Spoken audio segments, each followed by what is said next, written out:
खुलुमबाय बे समाव दङ बडलेण्ड इंखं टेलिभिजन स्टुडिय'आव आं खोमथा गोरा गयारि। खुलुमबाय बे समाव बडलेण्ड इंखं टेलिभिजन स्टुडिय'आव आं मिथिका नार्जारि। दिनैनि गाहाय रादाबफोराव दङ। ओम बिरलाया 18थि लकसभानि बुंथिगिरि महरै सायख'जाबाय। गसाइगावनि साबकाथा पुलिसा हादरनाङारि ड्राग्स हेंथा सान फालिदों। तामुलपुराव हाग्रानि मैदेरनि गाग्लोबनायाव सासे फरायसुलिनि जिउ खहा। फिसायखौ बुथारखांनायनि उनाव सासे आइजोआ गावखौनो पुलिसनो गथायदों। नुनमाथिनिफ्राय गोमानाय साथाम हिन्जावसाफोरखौ सोनाब बेंगलनिफ्राय बोखांबाय। हा गिसिखानायनि जाहोनाव अरुणाचलनि टिपि ओनसोलाव हान्था मेलानि थाखाय गाहाम नङा। सिबिआइआ अरबिन्द केजरीवालखौ तिहार जेलाव फिन एरेस्ट खालामदों। हाथियारजों लोगोसे सानै सुरां सिखारिफोरखौ हमनो हादों। बाक्सायाव गोरोन्थि फाहामथाय होग्रा फार्मासिखौ ग्रेप्तार खालामबाय। दानिया फैदोनि आबुं रादाबाव।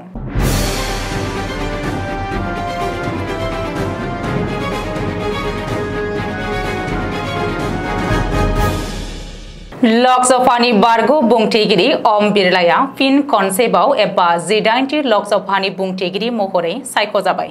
लकसभानि प्रथम स्पीकार ओम बिरलानि मुंखौ फोसावदों। एनडीए एलायन्सनि बिजाथि के सुरेशखौ बिसायख'थियाव फेजेननानै एनडीएनि बिजाथि ओम बिरलाया फिन खनसे लकसभानि बुंथिगिरि महरै सायख'जादों। गाहाय मन्त्री नरेन्द्र मदिनि थांखिनाय ओम बिरलाया बांसिन खुगानि भट मोननो हादों। मख'नो गोनांदि लकसभानि बुंथिगिरि मासिखौ लानानै मंगलबारखालि सोरखार आरो हेंथा हान्जानि गेजेराव गोरोबलायाखैमोन आरो दान्थे बिदान्थे जादोंमोन आरो लकसभानि मासिनि थाखाय बिसायख'थि खुंनाय जायो। बे बिसायख'थियाव एनडीएनि बिजाथि ओम बिरलाया बांसिन खुगानि भट मोननानै एनडीए एलायन्सनि बिजाथि के सुरेशखौ फेजेनदों। बेनि उनाव गाहाय मन्त्री नरेन्द्र मदि आरो हेंथा दोलोनि दैदेनगिरि राहुल गान्धीआ ओम बिरलाखौ बरायनानै बुंथिगिरिनि मासियाव फज'होयो। दिनै हादरनाङारि ड्राग्स आरो इनायै फालांगि खालामनाय बेरेखा सानजों लोब्बा लाखिनानै गसाइगावनि साबकाथा पुलिस आउटपस्टनि बानजायनायाव उन्दै फरायसाफोर आरो जायगानि सांग्रां नोगोरारि सुबुंफोरजों लोगोसे गुबुन गुबुन आफादफोरखौ लानानै मोनसे सांग्रांथि हानजा सुरो। मख'नो गोनांदि दुलाराय हादरसाजों लोगोसे दिनै गसाइगावनि साबकाथा पुलिस आउटपस्टआव हादरारि ड्राग्स आरो इनायै फालांगि खालामनायनि हेंथा सान फालियो।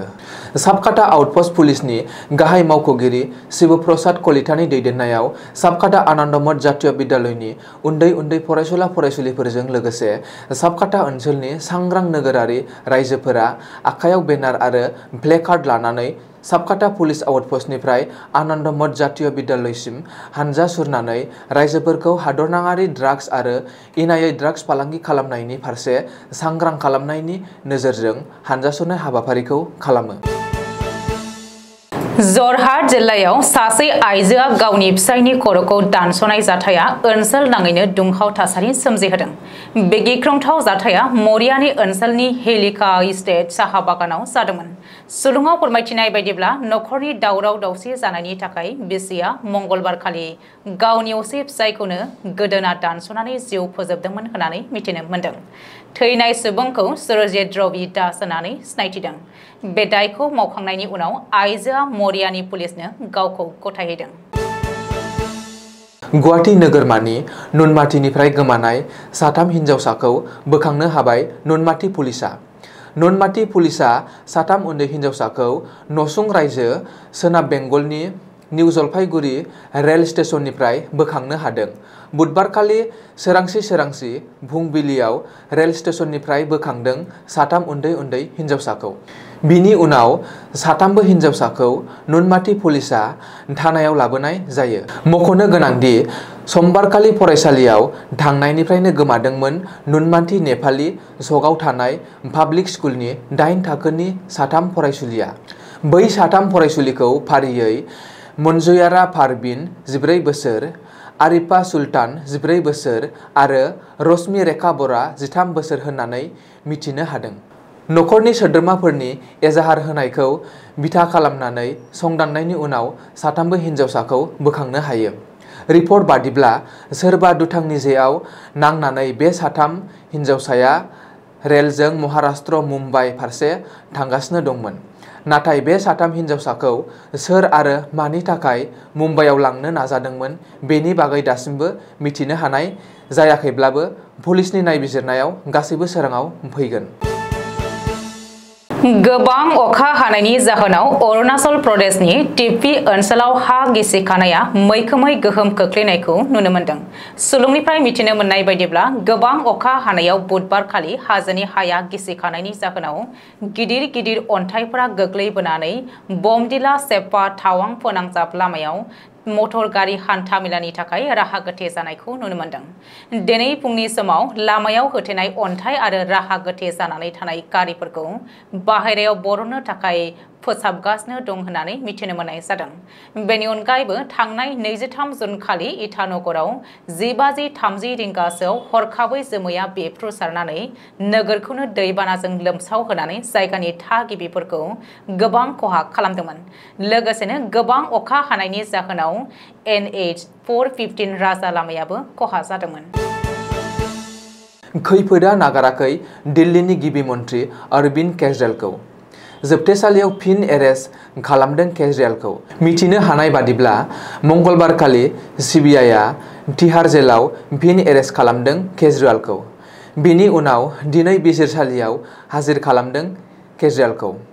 मख'नो गोनांदि जौसिन बिजिरसालियाव दिनै केजरीवालनो जामिन होनायनि बाथ्रामोन। नाथाय इडिनि केसआव जामिन मोनब्लाबो CBIआ एरेस्ट खालामनायनि थाखाय जोबथेसालियाव थांफिननांगोन केजरीवालआ। मख'नो गोनांदि थांनाय 21 मार्चखालि अरविन्द केजरीवालखौ इडिआ एरेस्ट खालामदोंमोन। दिल्लीनि जौ केलेंकारि बिथा खालामनानै इडिआ 9 खेब समनजारि खालामनायनि उनावबो नेवसिनायनि थाखाय इडिआ दिल्लीनि गिबि मन्थ्रि अरविन्द केजरीवालखौ एरेस्ट खालामदोंमोन। बेखौबो मख'नो गोनांदि दिल्लीनि मोनसे लवार कर्टआ अरविन्द केजरीवालनो जामिन होदोंमोन।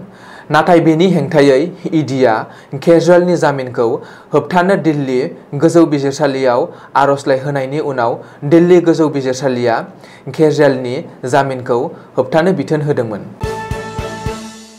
मानास हायुङारि पार्कनि सिङाव सिखावै सिखार खालामग्रा गोबां हाथियारफोरजों लोगोसे सानै सुरां सिखारिफोरखौ हाग्रा बिफाननि मावफारियाफ्रा गोख्रों अपारेशन खालामनायनि गेजेरजों ग्रेप्तार खालामनो हानाय जायो। ग्रेप्तार खालामनो हानाय सानै दायनिगिरिफोरखौ कालीचरण बसुमतारी आरो माइस्रां गयारी होननानै सिनायथि होदों। हाग्रा बिफाननि मावफारियाफ्रा अपारेशन खालामनायाव बिसोरनिफ्राय गोबां फोरमानलाइफोरजों लोगोसे आखाइजों बानायनाय सिलाइ, मासे मैनि गं, गुलि बानायग्रा आगजु आरो बोरला थिर बायदिफोरखौ जब्द खालामनो मोननाय जायो। ग्रेप्तार खालामनायनि उनाव दायनिगिरि कालीचरण बसुमतारी आरो माइस्रां गयारी सानैखौबो बिजिरसालियाव दैथायहरनाय जायो।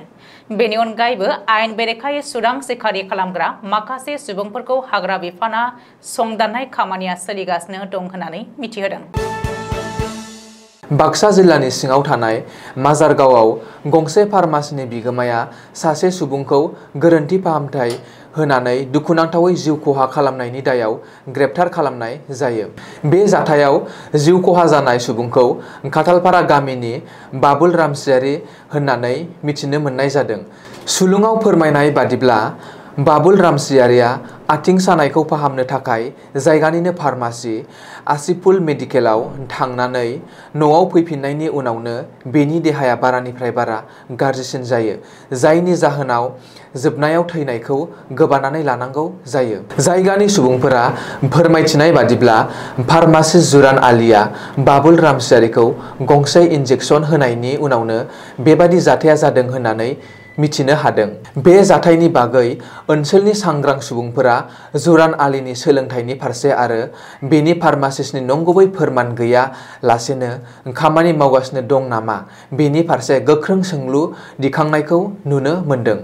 नखरनि सुबुंफोरा जुरान आलीनि बेरेखायै FIR गथायनायनि उनावनो जायगानि पुलिसआ बे जाथायनि सायाव सोंलु खालामनो थाखाय जुरान आलीखौ दासान्दि पुलिसनि आवथायाव लानानै थांनाय जायो।